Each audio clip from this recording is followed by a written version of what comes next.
Looking at deal number 1, 12 teams start 8 PPR, no tight end premium. Calvin Ridley for the tight end 1 in week 8, Trey McBride, and a 2025 first. So again, no tight end premium. But if I'm able to get a first for Ridley at this point, I'm taking it. And if I also get Trey McBride, who, if he's coming on strong and is actually going to turn into a top 10, top 12 tight end for fantasy, that's tremendous. And I know, at least from the standpoint of, like, competitively, if you don't have, those top 3 tight ends, that the 4 to 12 or 4 to 15 or whatever is kind of negligible in terms of scoring. But at that point, if I'm looking at Trey McBride as the throw in to the deal and getting a first for Ridley, I'm taking it.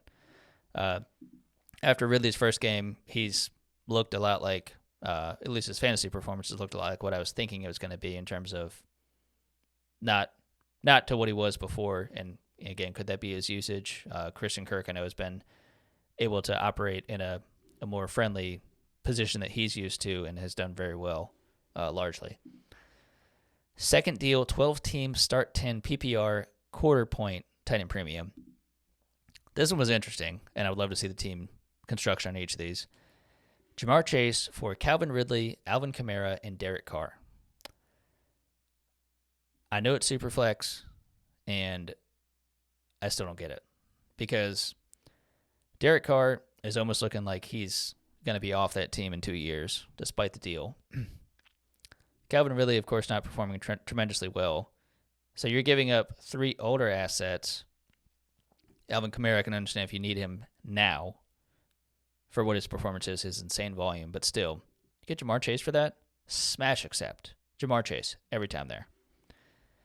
And this last one, this one is really the signifier of how far he's fallen, depending on which side you're on with this one. Deal number 3, 12 teams start 9, half-point PPR, half-point tight end premium. Calvin Ridley for Rashad Bateman and a 2025 second. Sadly, I'm leaning towards the Bateman second side, mostly because of the second.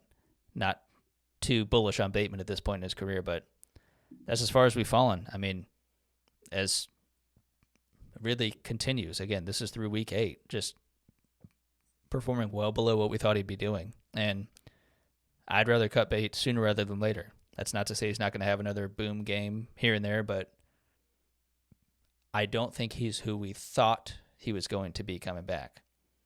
And that's not a knock on him. Again, it could be his usage and that kind of thing, because it doesn't look like he's not fresh and not ready to go necessarily, but it just hasn't been what we thought it'd be.